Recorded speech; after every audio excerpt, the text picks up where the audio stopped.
When she had referred to herself as Nightbitch, she meant it as a good-natured, self-deprecating joke. Because that's the sort of lady she was. A good sport, able to poke fun at herself, definitely not uptight, not wound really tight, not so freakishly tight that she couldn't see the humor in a light-hearted, not meant as an insult situation. But in the days following this new naming, she found the patch of coarse black hair sprouting from the base of her neck and was like, what the fuck?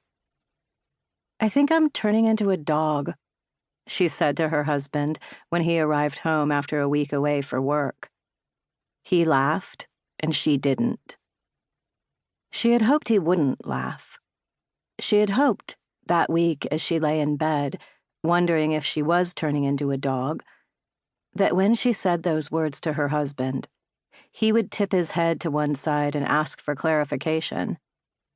She had hoped he would take her concerns seriously.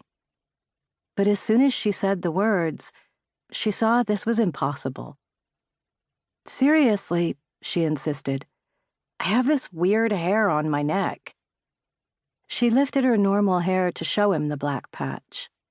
He rubbed it with his fingers and said, Yeah, you're definitely a dog. To her credit, she did appear more hirsute than usual.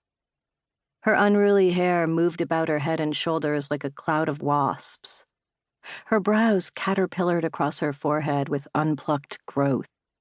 She had even witnessed 2 black hairs curling from her chin, and in the right light, in any light at all, to be honest, you could see the 5 o'clock shadow of her mustache as it grew back in after her laser treatments.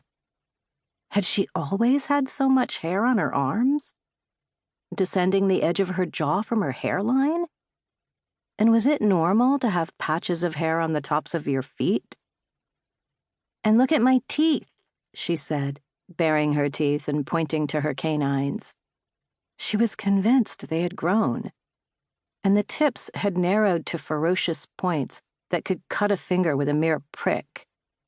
Why, she had nearly cut hers during her nightly examination in the bathroom.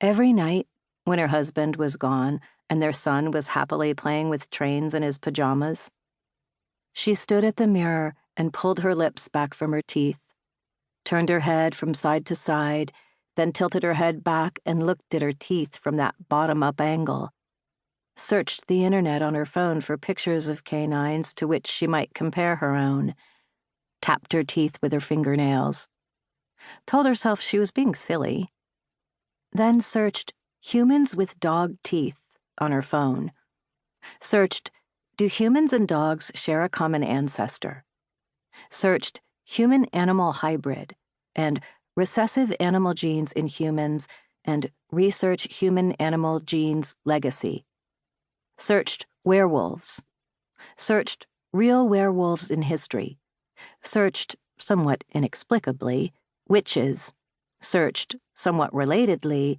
hysteria 19th century. And then, since she wanted to, searched rest cures and the yellow wallpaper, and she reread the yellow wallpaper, which she had once read in college, then stared blankly for a while at nothing in particular while sitting on the toilet, then stopped searching altogether.